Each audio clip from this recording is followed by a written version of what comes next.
Reading again from Luke, we turn to chapter 22 and read verses 7 through 13.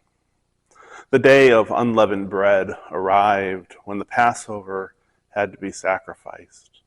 Jesus sent Peter and John with this task: go and prepare for us to eat the Passover meal. They said to him, "Where do you want us to prepare it?"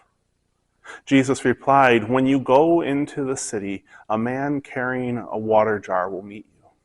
Follow him to the house he enters. Say to the owner of the house, 'The teacher says to you, where is the guest room where I can eat the Passover meal with my disciples?' He will show you a large upstairs room already furnished. Make preparations there."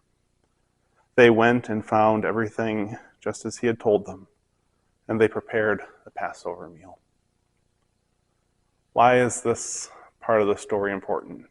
Is Jesus just really clairvoyant and knows exactly what they're going to find when they go into the city, or is there something more going on here?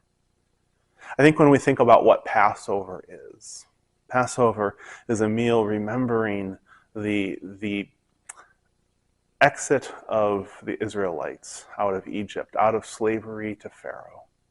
But more nuanced. It was the last plague of the plagues that God set upon Egypt. The angel of death would come over Egypt, and those who had been part of the Israelite family would paint blood of a lamb on the doorposts of their homes, and the angel would simply pass over those homes. Pass over. It was a reminder that God had moved in a plan to allow the people of God to move out of that in which they were enslaved. God had prepared a way for the Israelites to move out of slavery. This set of 6 or 7 verses is in many ways just a repetition of that.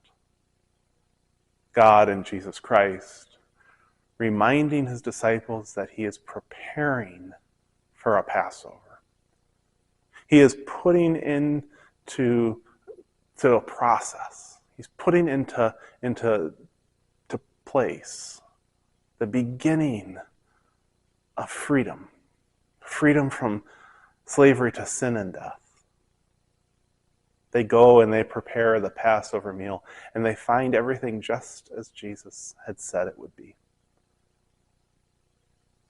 It's an invitation to trust that Jesus is already at work in our lives.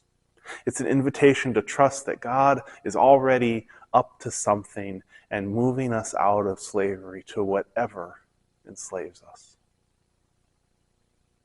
So my hope for you this Lent is that you'll have the opportunity to ask yourself, what do I need to move away from? And how has God already put into motion the work that I need to do to move out of it? Amen.